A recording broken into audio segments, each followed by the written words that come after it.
జై సద్గురు బ్రహ్మరాజుకి జై. శ్రీ అచలానంద సంపూర్ణాంబ సమేత శ్రీ పరిపూర్ణానంద ఎర్రగుంట సుందర రామయార్య రాజయోగి సద్గురు బ్రహ్మరాజుకి జై. శ్రీ అభయానంద చిట్టేటి కోదండరామయ్య తండ్రికి జై. శ్రీకృష్ణ దేశికేంద్రుల వారిచే విరచితంపైన క్షరాక్షరోపాధి ద్వైదోషరహిత పరమతత్వ కంద పద్యములు 227, 228. నేనుగాకొకటి శుద్ధ జ్ఞానము గలదనుచు బల్కు జ్ఞానుల మాటల్ పూని వినదగదు. శుద్ధ జ్ఞానం వననే నేను లేనిదియౌనే. నే మాత్రముందుననియను నా మాయలకు తలన్ని ఎరసిన. శుప్తిన్ ఏ మాయ మరణమప్పుడు ఏ మాయను గురుని మాటనే మాయనయా. జై నిజ గురుభ్యో నమ. జై నిజ గురు అనుభవానందాయ నమ. శ్రీమద్ భాగవత కృష్ణప్రభు దేశికేంద్రుల వారిచే విరచితమైన కంద పద్యములలో 227, 228 కంద పద్యములను ఈరోజు ముచ్చటించుకుంటూ ఉన్నాం. గురుదేవుని ఆనత మేర శిష్యుని యొక్క ప్రబోధని మనం వింటూ ఉన్నాం. గురుదేవా, నేను గాకొకటి శుద్ధ జ్ఞానము కలదనుచు బల్కు జ్ఞానుల మాటల్ పూని వినదగదు. శుద్ధ జ్ఞానం మన నేను లేనిది అవునే. ఆ మాటలు ఈ జ్ఞానులైనటువంటి వారు ఎవరైతే ఉన్నారో, ఎవరు జ్ఞానులంటే ఏదైతే గుర్తెరుగుతున్నదో అదే బ్రహ్మము అనేటువంటి వారు, ప్రజ్ఞాన బ్రహ్మ వాక్యాన్ని స్థిరీకరించుకున్నటువంటి వారు, ఇంకా ఎరుకలోని వారు, మతములలో భాష్యములనే త్రాళ్లతో బంధించినటువంటి జ్ఞానవంతులైనటువంటి వారు, జ్ఞానబోధలు కలిగినటువంటి వారు. వారు చెప్పినంత మాత్రాన నేను లేనిది అవుతుందా అంటే, నేను లేనిదేది పరిపూర్ణం.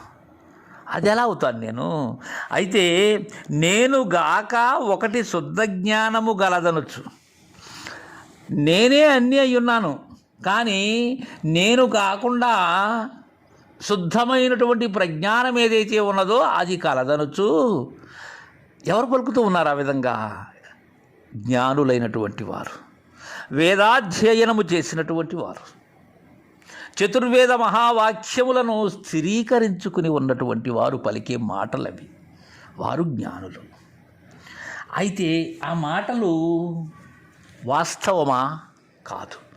నేను ఉన్నంతసేపే గుర్తిరిగే జ్ఞానము. ఆ జ్ఞానము సుషుప్తిలో లేదు, మరణంలో లేదు, మూర్ఛలో లేదు. ఒకప్పుడు ఉండి ఒకప్పుడు లేకపోయేటువంటిది ఎలా జ్ఞానమవుతుంది?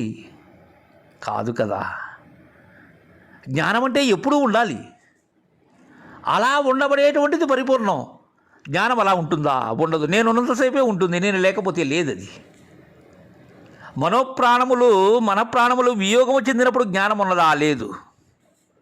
ఆ కావుననే ఆ మాటలు పూని వాటిని పట్టుకుని వినదగదు.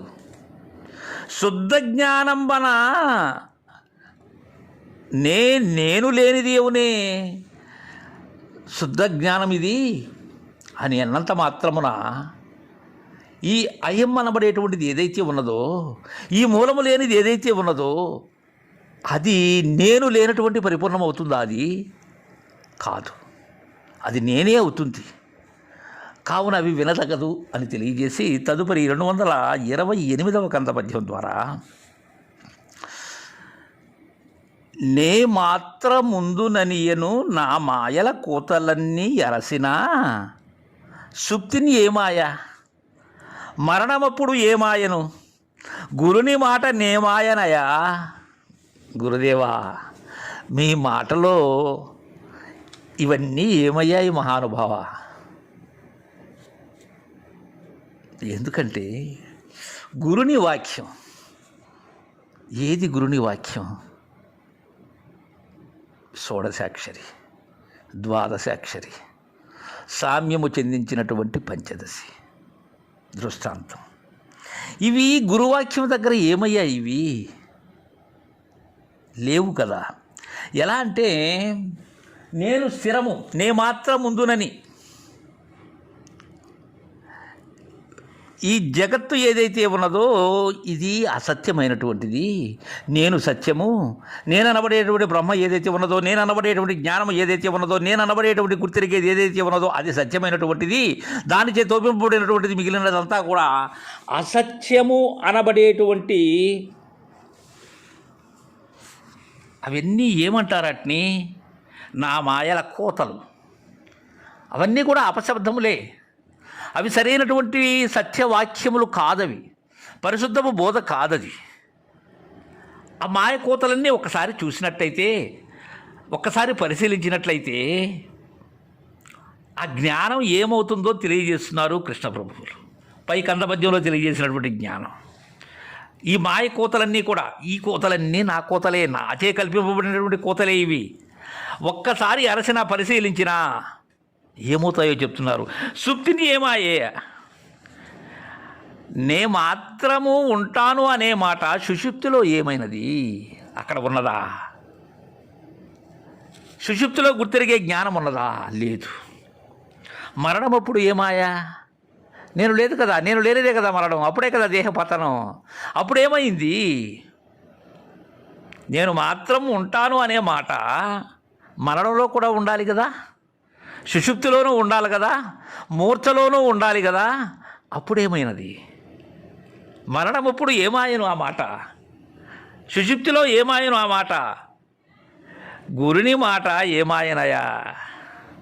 ఏమైంది గురుని మాట? మూలము నేను గుర్తిరిగే శరీరం ఏమీ లేనిదయింది, ఈ ఉత్తపట్టమేలో తప్ప ఏమీ లేనిదయింది. ఇది కలలో దోచన రూపం ఎలాంటిదో అలాంటిది అయినది గురుని మాట. లేదు కదా, గురుని మాటలో ఉన్నదా నేను? అదే అంటున్నారు కృష్ణబాబు. గురుని మాట ఏమాయనయా? గురువు సంజ్ఞ చేసిన వెంబట దర్శించినటువంటి పరిపూర్ణములో నేను అనే మాట ఏమైనది? ఉన్నదా ఇంకక్కడ? అక్కడ లేదది. అక్కడ ఉండేందుకు దానికి స్థానం లేదు, ఉపాధి లేదు. అక్కడ ఆవరణమే లేదు, ఆవరణం లేనప్పుడు విక్షేపము లేదు అని మనకు చక్కగా ఈ రెండు కంద పద్యముల ద్వారా తెలియజేశారు. జై గురుదేవా.